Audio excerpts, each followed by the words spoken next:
¿Cómo están, queridos hermanos? Es un gusto poder saludarlos virtualmente a través de este medio. Queridos hermanos, podamos esta mañana abrir nuestras Biblias en el capítulo 8 del libro de Romanos, versículos 28 al 39.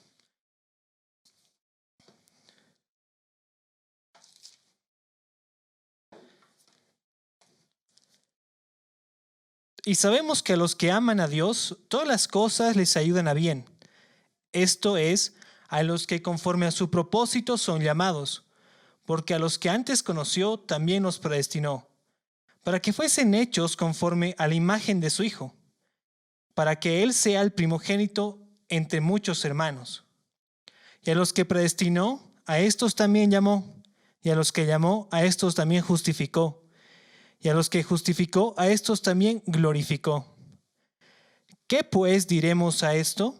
Si Dios por nosotros, ¿quién contra nosotros? El que no escatimó ni a su propio Hijo, sino que le entregó por todos nosotros, ¿cómo no nos dará también con Él todas las cosas? ¿Quién acusará a los escogidos de Dios? Dios es el que justifica. ¿Quién es el que condenará? Cristo es el que murió, más aún el que también resucitó, el que además está a la diestra de Dios, el que también intercede por nosotros. ¿Quién nos separará del amor de Cristo? ¿Tribulación o angustia o persecución o hambre o desnudez o peligro o espada?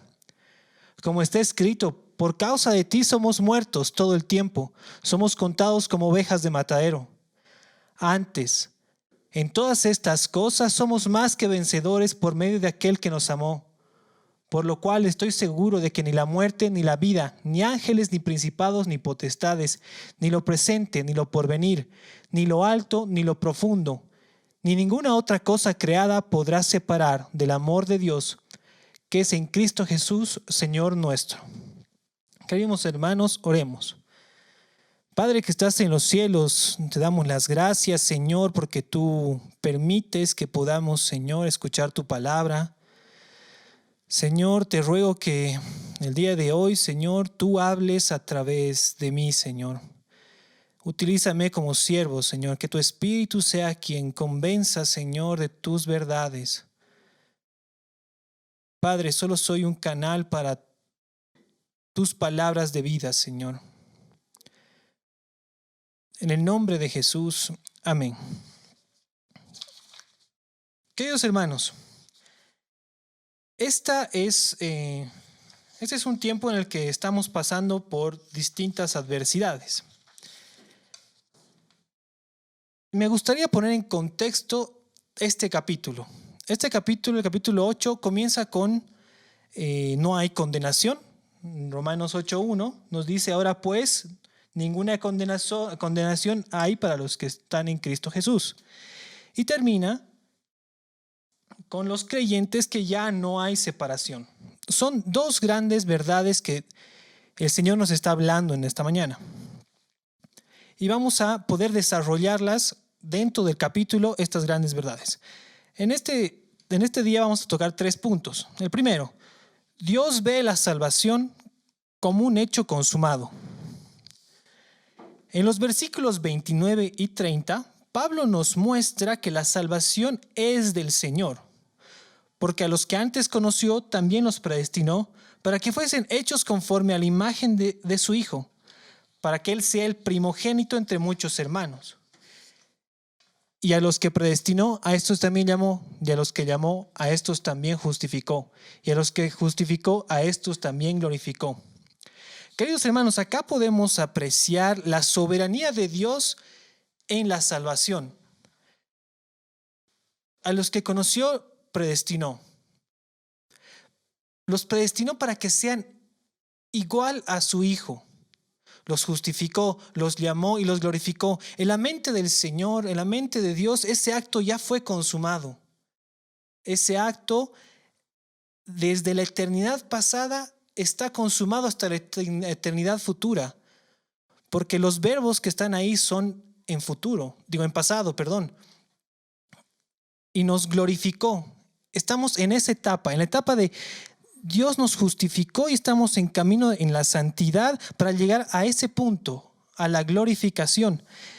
Y en 1 Juan capítulo 3, versículo 2 nos dice: amados hermanos, somos hijos de Dios y aún no se ha manifestado lo que hemos de ser, pero sabemos que cuando Él se manifieste seremos semejantes a Él porque le veremos tal como es Él.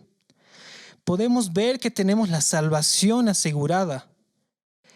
Pero esa salvación asegurada nos trae confianza en vivir confiados en que Dios ha obrado en nuestra salvación. Pero eso no es una carta libre para poder pecar. No, queridos hermanos, Dios nos ha salvado, pero estamos en un proceso de santificación. El que no está siendo santificado no ha sido justificado. Tenemos otro pasaje que Pablo habla a Tito en el capítulo 3, versículo 4, que nos dice: pero cuando se manifestó la bondad de Dios, nuestro Salvador, y su amor para con los hombres, nos salvó, no por obras de justicia que nosotros hubiéramos hecho. Hermanos, somos incapaces de poder salvarnos. Somos incapaces. Dios es el que salva. No por nuestras obras, sino por las obras y misericordia y la gracia de Dios, sino por su misericordia y por el lavamiento de la regeneración y por la renovación en el Espíritu, el cual derramó en nosotros abundantemente por Jesucristo nuestro Señor, para que justificados por su gracia viniésemos a ser herederos conforme a la esperanza de la vida eterna. Y Pablo le dice esto a Tito: palabra fiel es esta, y en estas cosas quiero que insistas con firmeza, para que los que creen en Dios, los salvos, procuren ocuparse en buenas obras. Estas cosas son buenas y útiles a los hombres.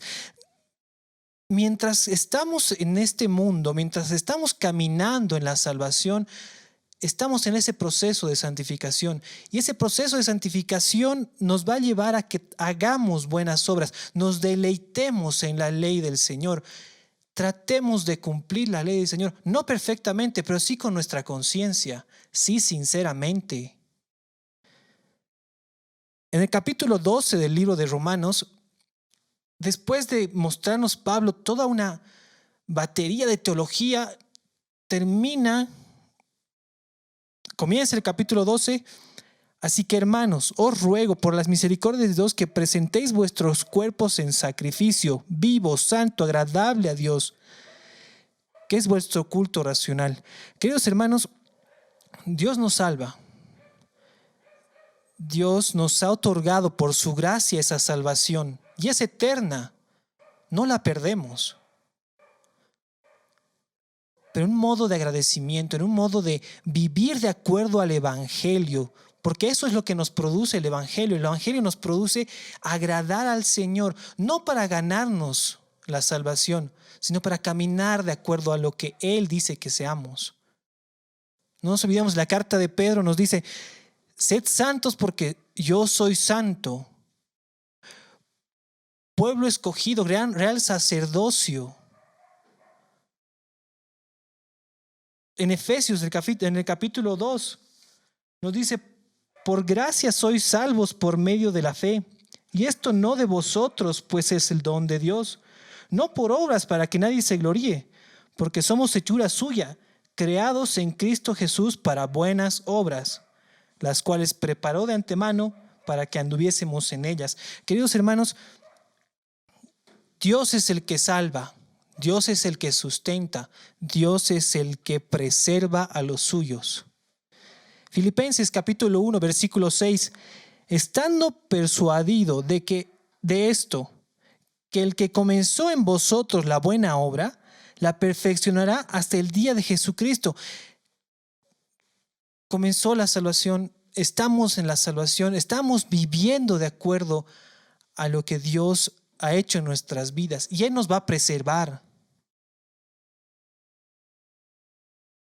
Hermanos, Por nuestras fuerzas no podríamos hacerlo. Por su gracia y misericordia hemos sido salvados y podemos caminar en esta salvación. Y Él nos va a preservar y nos va a poner en ese lugar, nos va a glorificar. Queridos hermanos, la salvación es segura. En segundo punto, a partir del versículo 31, Pablo de alguna manera quiere explicar esa gran verdad. Pablo de alguna manera quiere decir, ¿cómo explico esto? ¿Hay otra forma de explicarlos? ¿Hay otra manera de decir que Dios es quien salva? Versículo 31. ¿Qué pues diremos a esto? A esa gran verdad que Dios nos ha predestinado a ser como su Hijo. ¿Qué pues diremos a esto? ¿Hay alguna otra manera de decir que Dios es quien salva? Dijo, si Dios está por nosotros, ¿quién contra nosotros?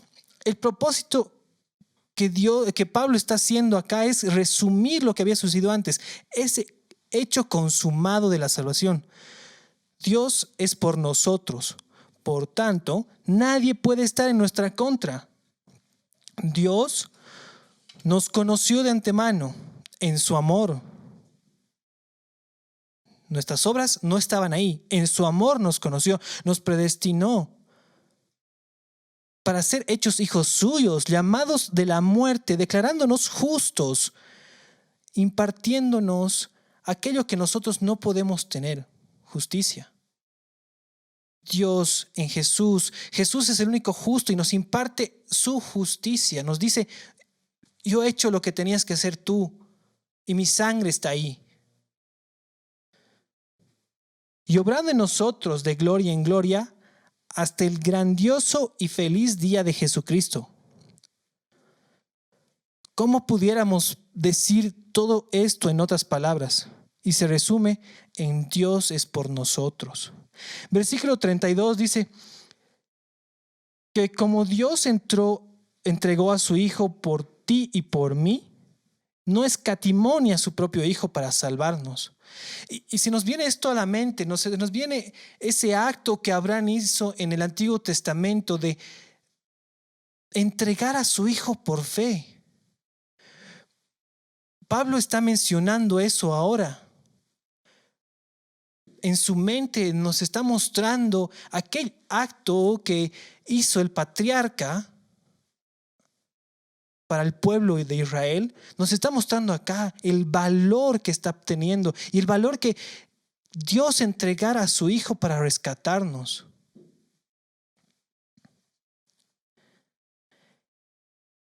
Dice, Él nos dará todo lo que necesitamos. Queridos hermanos, esta es una parte en la que hay muchas iglesias que predican un falso evangelio que dice que Dios te va a dar todo lo que tú quieres. Este es el punto neurálgico de esto. Dios nos va a dar lo que necesitamos, pero para transformarnos a la imagen de Cristo, no una lista de deseos. Esa lista de deseos pueden ser para satisfacer nuestras necesidades y nuestros placeres, pero en este punto Dios nos está diciendo, los voy a hacer como a Cristo y van a tener lo necesario para parecerse a Él.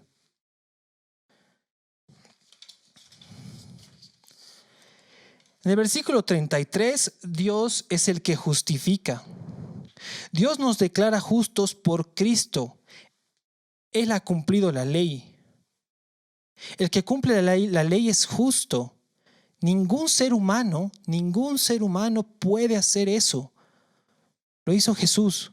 Y Dios nos declara justos por la obra de Jesús. Nos reviste de su justicia.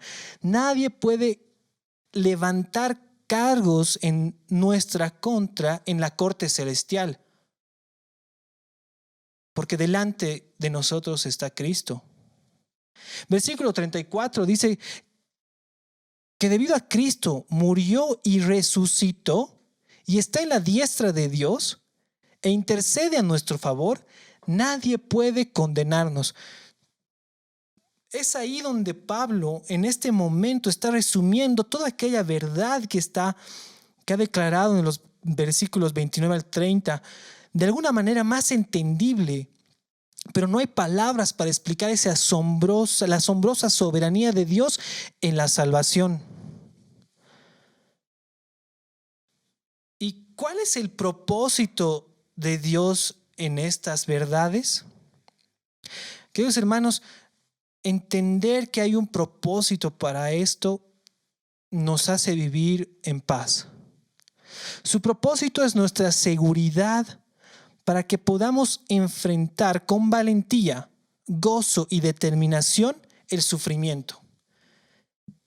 A partir de aquí del versículo 35 nos habla de muchos acontecimientos que podrían provocarnos sufrimiento.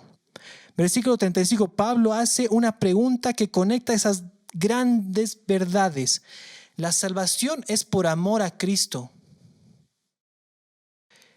Dios ama a su Hijo y su Hijo nos ama. Ese amor es inquebrantable. Nuestro amor a Cristo puede ser fluctuante, porque aún vivimos en este cuerpo, en este mundo caído, pero su amor es inquebrantable. Por eso dice, ¿quién nos separará del amor de Cristo? Es su amor, no es el nuestro. La salvación no se basa en nuestro amor, se basa en el amor de Cristo. Pablo empieza a mostrarnos varias acciones y acontecimientos que el creyente puede tener, pero que no influyen en la separación del amor de Cristo. El cristiano no está libre de esto. Tribulación, angustia, hambre o desnudez. Mis queridos hermanos, estamos viviendo un tiempo de crisis sanitaria. Sí, crisis sanitaria, crisis económica.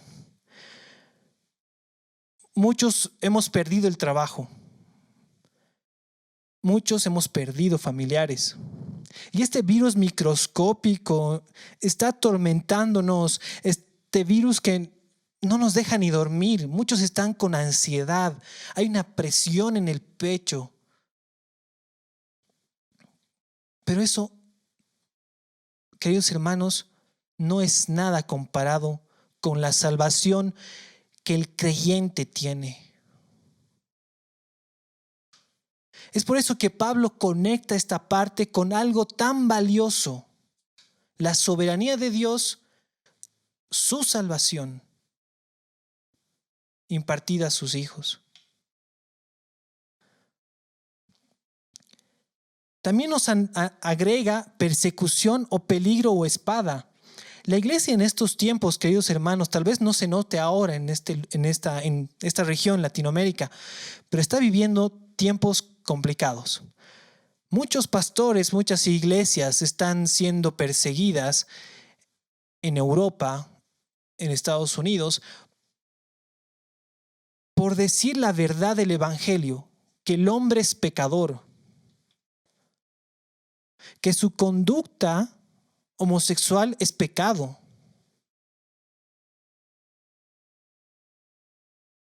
Y la iglesia está siendo perseguida. No como antes. En algunos lugares están siendo asesinados pastores por declarar que Jesús es su Señor. En otros lugares no pueden salir a la luz pública. Queridos hermanos, la iglesia está entrando en una etapa de persecución hasta la muerte. Y eso es lo que nos dice en el versículo 16, como está escrito, por causa de ti somos muertos todo el tiempo, somos contados como ovejas de matadero. El punto más alto del sufrimiento es la muerte. La muerte que hoy en día es noticia en nuestras redes sociales. Es noticia en nuestros chats, en los estados de nuestros chats. Amigos, familiares han dejado de existir. por consecuencia de este virus. Y hay un miedo a esa muerte que es inevitable. Pero hermano, tú que has creído en Jesucristo, tú que tu confianza está puesta en Jesucristo y que el Espíritu te da testimonio en el capítulo 8 del mismo libro de Romanos, versículo 16, el Espíritu mismo da testimonio a nuestro espíritu de que somos hijos de Dios. Tú que eres hijo de Dios, hay una gran noticia.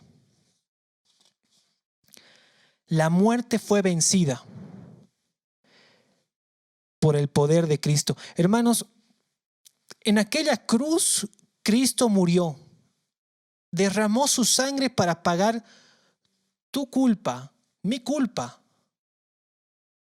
Pero al tercer día, el poder que sostiene el universo resucitó a Jesucristo, venció a la muerte. La maldición del pecado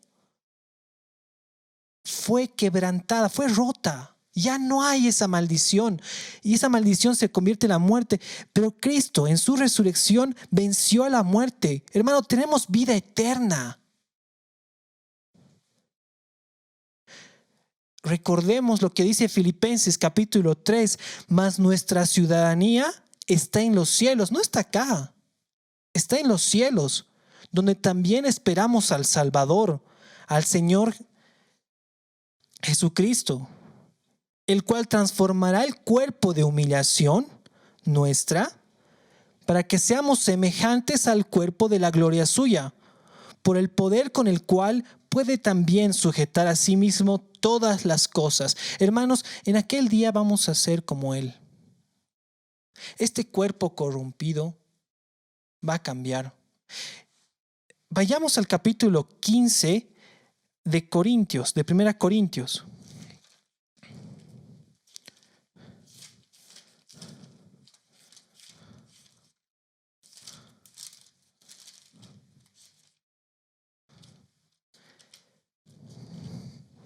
Versículos del 49 hasta el final.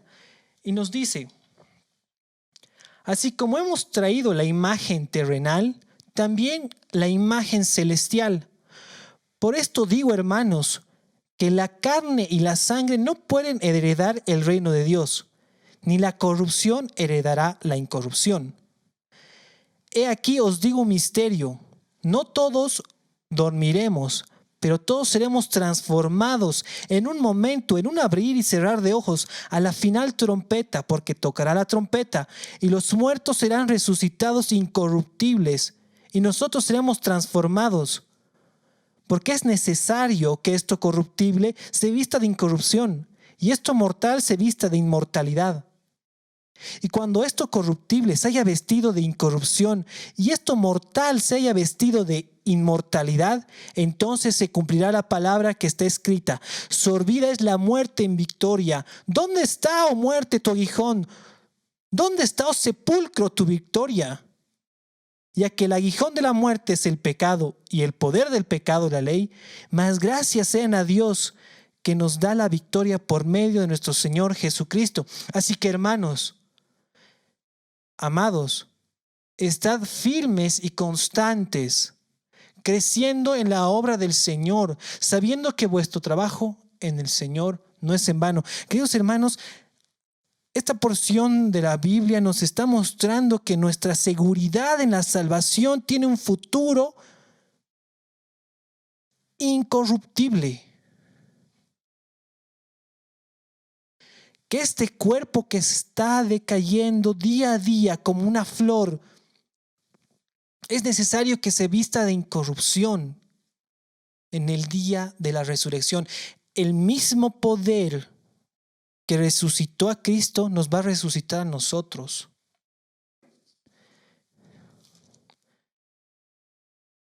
Y es así como Pablo en el capítulo 8, en el texto que estamos leyendo, termina: por lo cual estoy seguro de que ni la muerte, ni la vida, ni ángeles, ni principados, ni potestades, ni lo presente, ni lo porvenir, ni lo alto, ni lo profundo, ni ninguna otra cosa creada nos podrá separar del amor de Dios que es en Cristo Jesús, Señor nuestro. Hermanos, nada nos puede separar del amor de Cristo. Tú un día has creído, tú un día te has arrepentido de tu condición de pecador. Tú un día has escuchado el llamado que hace Cristo en arrepentidos y creed en el Evangelio. Si un día tú lo hiciste y el Espíritu te confirma que tú eres hijo de Dios, no hay nadie quien pueda separarte del amor de Cristo, ni la muerte. Y este tiempo estamos viendo dolor. Tenemos ese miedo a la muerte. Hermanos, la muerte fue vencida.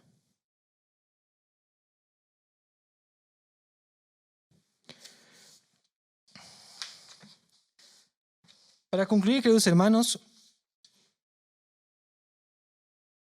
aquellos que están escuchando esta prédica y hasta el día de hoy no han podido ponerse a cuentas delante del Señor, este virus es controlado por Él. Todo lo que sucede en el mundo y en el universo está bajo el control absoluto del Señor. Y Él está usando esto para que tú mires su rostro y escuches el llamado, ese llamado al arrepentimiento, ese llamado a creer en el Evangelio.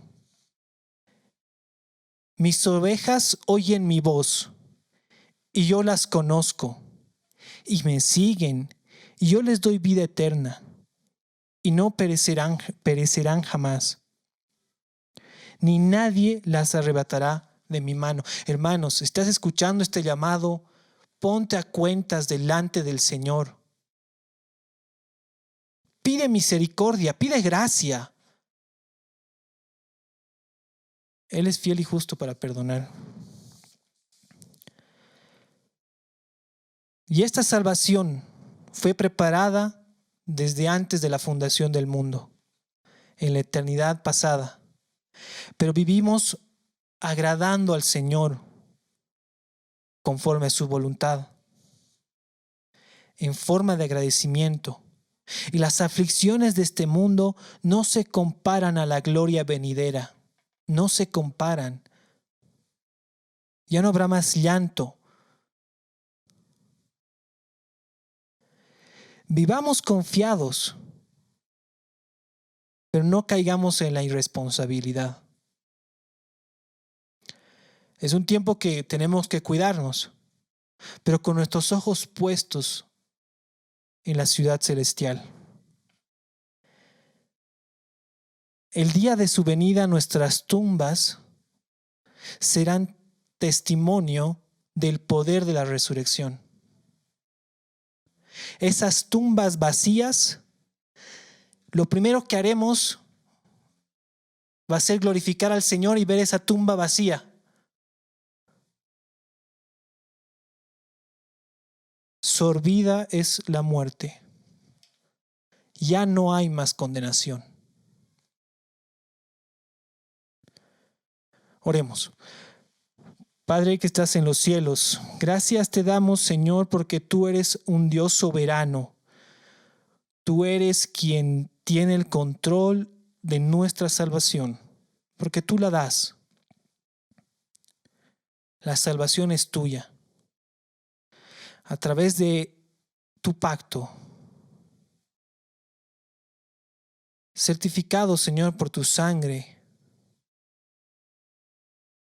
Realmente, Señor, te queremos pedir perdón si en algún momento hemos desconfiado de tu soberanía, si hemos dudado de tu poder. Perdónanos, Señor. Levántanos a través de tu palabra en esta mañana que nos muestra que no hay nada, nada que pueda separarnos de tu amor. Señor, gracias. Gracias porque dependemos de ti. Nosotros somos fluctuantes, finitos. Tú eres un Dios soberano, fiel, infinito. Gracias, Señor, por este tiempo. Gracias porque podemos tener este sufrimiento que nos muestra tu gracia, que nos muestra tu misericordia. Gracias, Señor, por este tiempo en el que estamos pasando por aflicciones, porque seremos transformados como tú eres, Señor. Gracias por el tiempo de aflicción que nos hace recuerdo que tú eres soberano. Levántanos, Padre. Levántanos, Señor, para caminar de acuerdo a tu voluntad y poner nuestros ojos en el reino celestial. En el nombre de Jesús. Amén.